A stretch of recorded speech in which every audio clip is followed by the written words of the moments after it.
Good day, everybody, it's Max, and welcome to Plan B Terraform. That's right, the tips tutorial, where we're going to show you a few tips about getting started in the game to get yourself a little bit of advancement. Of course, keep an eye in the upper right-hand corner for updated tips and tutorials, as, of course, as time goes on, changes to the game and all that kind of thing will, of course, may tweak things, may change things, and we'll put out new tips and tutorial videos at that time and put the cards in the upper right-hand corner. With that, let's have a look at a few tips to make your Plan B terraforming experience just a little bit better. So my first tip is about build direction.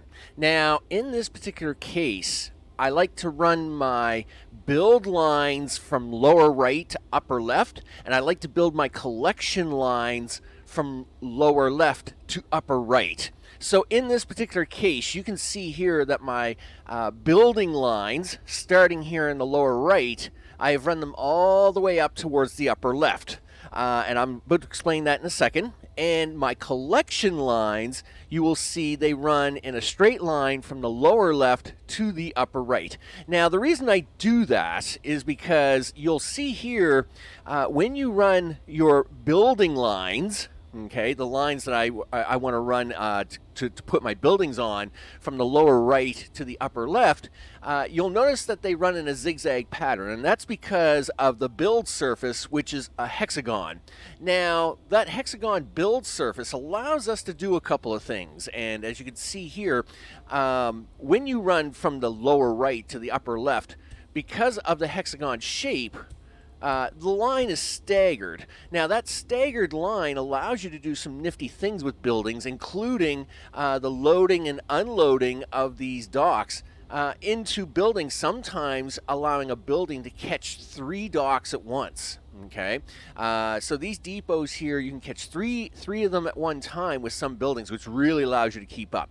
Meanwhile, your loading lines, the lines that are getting the resources and moving them in, I will run from the lower left to the upper right. As you can see here, I have several depots in lines with them surrounded by miners. I leave 2 spaces between each of these lines because I can put miners on either side of these, and these lines basically become like, well, I guess in a way, airport terminals. Like all the airplanes can come in. It's the most efficient way to get a lot of resources onto these depots. And as you can see here, the drones will fly them one station to another until they get to a loading area. So my first big tip is that when it comes to putting down buildings, building areas in general, go ahead and from the lower right to the upper left is going to be the order of where I put all my buildings, but all my loads and docks are running from the lower left to the upper right. Let's have a look at a second tip. For my second tip, you'll notice here I have this road network surrounded by depot points. Okay, and in fact, part of your design for anything that's going to have a lot of transportation networking to it really should be around the actual depot points. You almost got to think about like working backwards from what it is you're trying to do. So, as an example, let's say I wanted to have a road network, okay, like so. Well, I want as much opportunity to pick up off of this road network as I can. All right, so let's say I attach a road to that, which means I've got basically 5 squares running around this. Now we want to be able to take advantage of those 5 squares of depots, right? So let's say I'm just allowing them to pick up iron from these depots. Okay, so in this particular case, you've got to be able to have depots, because when it comes to depots, everything has to come in on a depot and go out on a depot. So raw iron has to come in on a depot, and then that raw iron then gets into a factory, turns into steel, which needs a steel depot coming out, and then the steel can be picked up from that depot and then turned into an assembly product. Well, then it gets turned in and then needs an assembly product depot to be dropped off. But you'll notice in this particular case, we can try to run as much off of this as we can. right? And of course, I'm using this as an extreme example, but as you can see here, I've got lots of this surrounded by my concrete build, and that's so, of course, is that we can keep the vehicles, whether it's the trucks or the trains, as loaded as much as possible.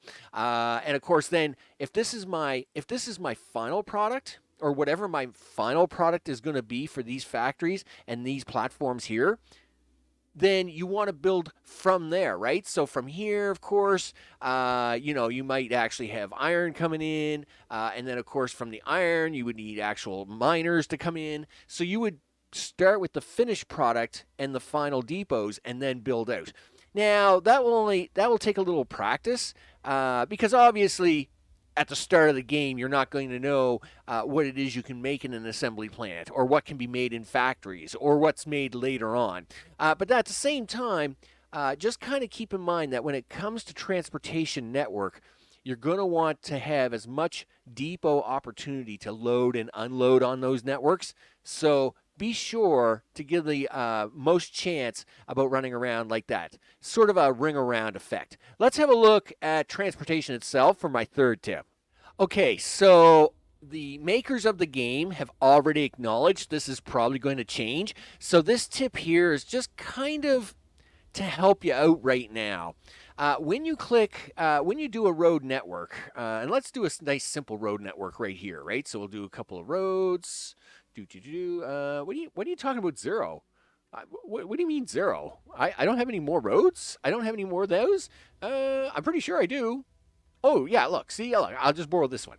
This is from a test I was doing earlier. We'll just borrow some of those. Yeah, give me this one. All right, there we go. Let's say we want to connect the road between the two. Life is good.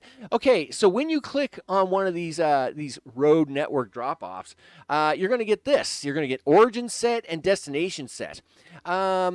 So I would click here. Let's say this is the raw material and the finished material is going to the left. I would click on origin set. Okay, and of course, as you can see here, it puts in the arrow backwards, and it's like, what? If this is the origin, why is it doing it like that, right? So if you push destination, right? Same deal, except now I can actually draw it to where I want. So in your mind, you have to think of it like this. Destination is not the one you're selecting, it's the one you want to drag to, right? Because when I look at this, I'm like, oh, this is my origin, and I would click on origin. No, what you're doing is you're actually clicking to drag to the destination. So you actually have to do this and then click on the destination and say this is iron. And you'll notice now, see the little truck? He's going to come over here. He'll wait here all day for iron, right? He'll never get any. And then, of course, when he finally did get iron, he would drive over here to the actual destination. So in this particular case, when it comes to road networks and you click on them, when you click on it, you actually have to think in reverse. Now they have acknowledged this, and this is why I think that for your first road network, take a couple of transport hubs, draw a nice little road, and just practice a couple of times, and then just destroy it and practice again, right? So you can take this, destroy that, right, and then practice it again, right? So you put in your two roads, you draw in your line, and then of course here I want to. This is what I would call where I start, but I'm actually going to make it my destination so I can drag it out to the destination. I know, it's crazy, right? So as mentioned, they have acknowledged the fact that, hey, we got to probably fix that because people are getting confused whether it's an origin or a destination. So they are going to probably rework this, and then of course I will put up an updated tutorial. Hey, upper right-hand corner, keep an eye out for the cards, and if there's a card up there, be sure to check it out afterwards because it's probably some updated information. But with that is some quick tips for you to get started in Plan B Terraform. And I hope that your adventure is as good as my adventure has been in getting started out. Look at that concrete, people. Look at the concrete. You know what? Let's go stare at a city, to take this out. That's right. Okay, I have some trucks lined up to drop off concrete. It's perfectly fine. It's perfectly fine. So with that, I want to thank you all for watching, and I will see you on the next one. Take care.